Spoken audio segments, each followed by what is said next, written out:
This is Good Morning San Diego.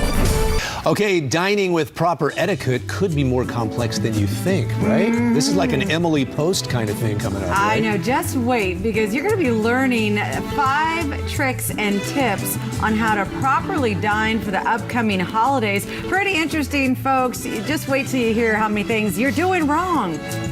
Don't miss this. It's coming up after the break. You're watching Good Morning San Diego. All right, folks, you need to listen up to this one because, you know, when we come to work, we get this sheet of paper. It's called Top Sheet, and we get to find out about what's coming up. I read this one yesterday because it's all about etiquette, and I was floored with the amount of things, pretty much everything, that I am doing wrong. Improper etiquette. So we want to get you all up to speed. We want to make sure that all of our KUSI viewers have the most proper etiquette going into the holiday season. So, of course, we brought our etiquette extraordinaire. Her name is Maryanne Parker. Good morning. Good morning. Very nice to see you again. Great to see you. Okay. So let's set the stage. We're at a table. We're at our Thanksgiving table. What lots of folks are going to be doing this week, but the way we behave at that table says a lot about our upbringing, our manners. Says a lot about everything in general because we don't have a second chance for great first impression.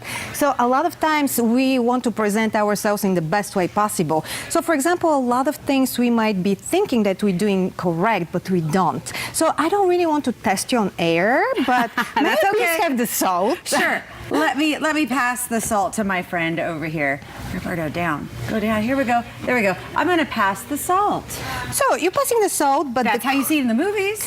The correct way actually is you passing the salt and the pepper together because they actually go together as a family. You always pass together because some people might test you. You never know. If you're meeting your potential in-laws, you never know. They might actually know the meeting the family rules. for the first time. Yes. So, whoops, can you pick them up both together like this, or is it? Either way, but they have to go together. So you don't just pass the salt, even if they just ask for the salt, you're supposed to pass both. Yes. Okay. This, I see we have some champagne glasses. Let me bring very quickly the etiquette tip about the bread, because many people don't know that. But when you have bread, even if you're very, very hungry, you have to pass first to the right, or also to the left. I might actually offer to the producer, but not very far away from me. The people around me is the basic So before rule. you take bread out, you're to offer it to your right, to the left, and then you actually take from the bread basket. Okay, so picking it up and throwing it down the table is a no something that you don't do.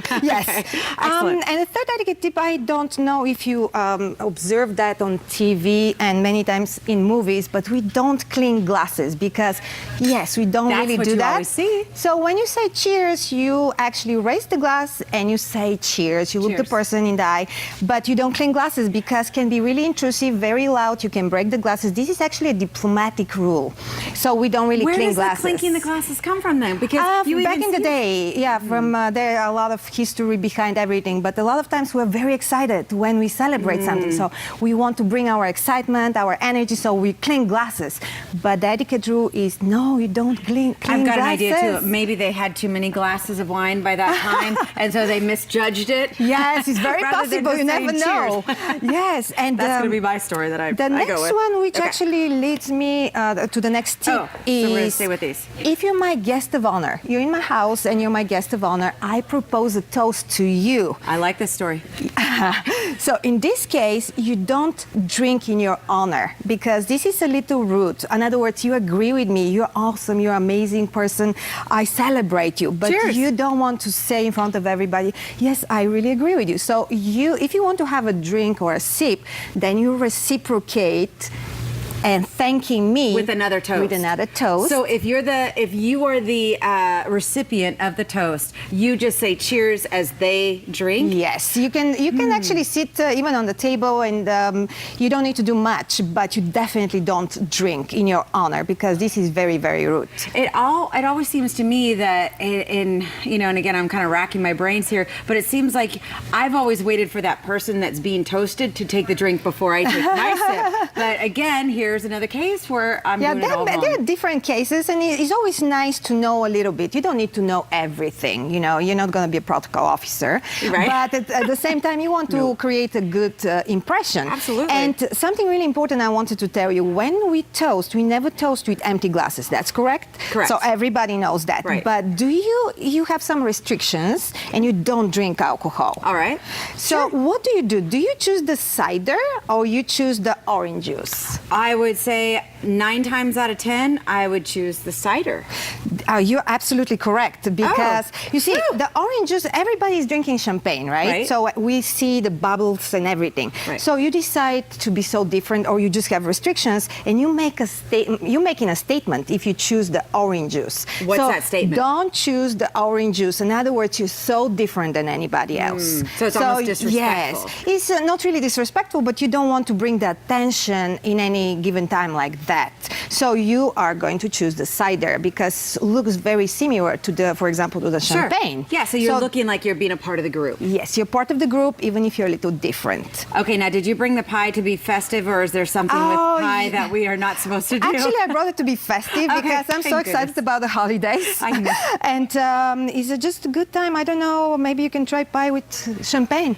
You know, I love these etiquette, these parameters, but I think overall what's so important is that you follow the rules of the person's home you are in. Yes, you know, very true, because very true. They're the ones that are hosting the dinner, hosting the party. So Yes. probably if you are meeting your soon-to-be new family, if you are just going to meet your new betrothed family or the fiance situation, probably don't want to correct that mother-in-law. No, you never ever correct anybody, even Right. if you just for your information, it's Right. good to know. But you never correct anybody because I think actually it's very poor etiquette if you start judging people and thinking that you're better than Right, them like just you're a because you know-it-all.